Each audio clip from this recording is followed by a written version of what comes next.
नमस्कार बंधुरा देखो आज आमी आबार एक रेसिपि निये चले एलाम माछेर डिम और आलू पटल दिए एक रसा बानिয়েছি। तो सेटार रेसिपि आमी तोमादेर साथे शेयर करे नेब। देखो माछेर डिमगुलो आमी अल्प पेঁয়াজ कुचि लवण हलुद और एकटु बेसन दिए भालो करे माखिए रेखे दिएछिलाम। तारपर सेइटाई आमी बड़ा भेजे नेब। माखानोर समय भिडियोटा आमार करा हयनि, तो आमी जेमन भावे बोललाम तोमरा माखिए नेबे, तारपर बड़ागुलो भेजे नेबे। देखो बड़ागुलो आमी उल्टे पाल्टे बेश कड़ा कड़ा करे भेजे निয়েছি। एबार तेल থেকে আমি ছেঁকে তুলে নিলাম।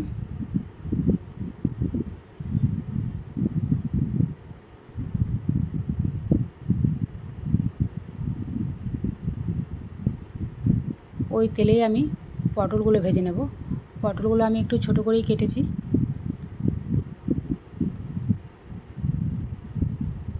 তোমরা চাইলে পটলগুলো বড় করেও কাটতে পারো, আমি একটু চার ভাগ করে কেটেছি।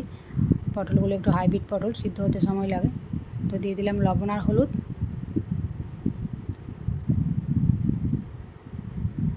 পটলগুলো একটু ছাঁকা তেলেই ভেজে নিলে ভালো হয়, তো আমি ছাঁকা তেলে ভেজে নিয়েছি। দেখো পটলগুলো এবার ছেঁকে তুলে নিলাম, ভাজা হয়ে গেছে। আমি এই তেলটাতে রান্না করব না, তেলটা পাশে সরিয়ে রাখবো। একটা মশলা আমি বানিয়েছি, আদা রসুন বাটা, জিরে গুঁড়ো, ধনে গুঁড়ো, একটু লঙ্কার গুঁড়ো, সব কিছু দিয়ে আমি একটা মশলা বানিয়ে নিয়েছি। আর এর মধ্যে লবণ আর চিনিও আমি দিয়ে রেখেছিলাম। তো পেঁয়াজটা একটু ভেজে নিয়েছি, তারপর মশলাটা দিয়ে ভালো করে আমি কষিয়ে নেব। আমি এখানে 1 কোয়া মতোই পেঁয়াজ দিয়েছি, খুব বেশি পেঁয়াজ দিইনি। মশলাটা কষানো হয়ে গেছে, তেল ছেড়ে এসছে। এবার আমি দিয়ে দেবো আলু।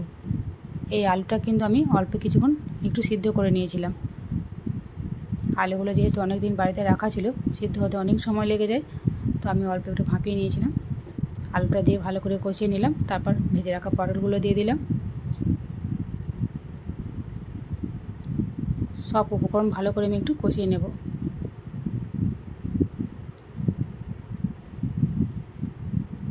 এবার দিয়ে দিলাম 1 বাটি গরম জল।